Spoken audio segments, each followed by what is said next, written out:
What's up, guys? Today we're going to talk about why social media, despite being created to help people connect with each other online, may actually be doing more harm than good.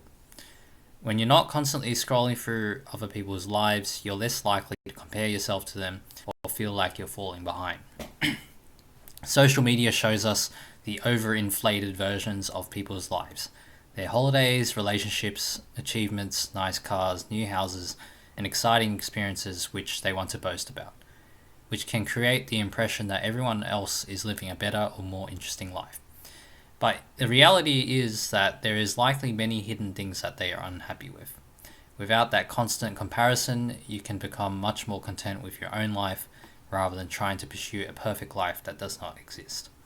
In fact, there are many studies that show that increased social media use is highly linked to more depressive symptoms. That itself should prompt you to get off these platforms if you want to feel happier and function properly. A lot of people have this problem of addictive scrolling. These social media companies literally have you hooked onto their platforms using algorithms, constantly feeding you things that you're interested in so that you keep coming back. There is really nothing to gain from spending hours scrolling through your social media feed. Not having social media can also improve your concentration.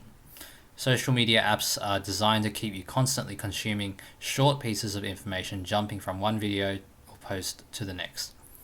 Over time, you can become accustomed to constant stimulation. Without that endless feed, you may find it easier to sit down and focus on something for longer without feeling the need to check your phone every few minutes. There's also less mental clutter. You aren't constantly exposed to arguments, outrage, bad news, other people's opinions, advertisements, and random information that you never asked for. You can become more selective about what you allow into your mind. Instead of an algorithm deciding what you see next, you can deliberately choose what you want to watch, read, or learn about. Another underrated benefit is that you're less influenced by other people's lifestyles and opinions.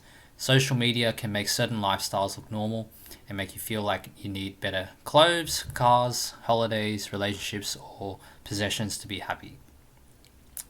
When you're removed from that environment, you have more space to figure out what you genuinely want rather than simply following whatever happens to be trending. It can also change the way you experience life. When you don't have social media, you don't have to think about taking a photo for a post, getting the right picture, checking how many people liked it, or wondering what other people are thinking. You can simply experience something for yourself, living in the moment. There is something very freeing about just having an enjoyable experience that nobody else ever sees. Of course, there are some minor downsides. You can miss out on some events or news or casual interactions with people you don't regularly speak with.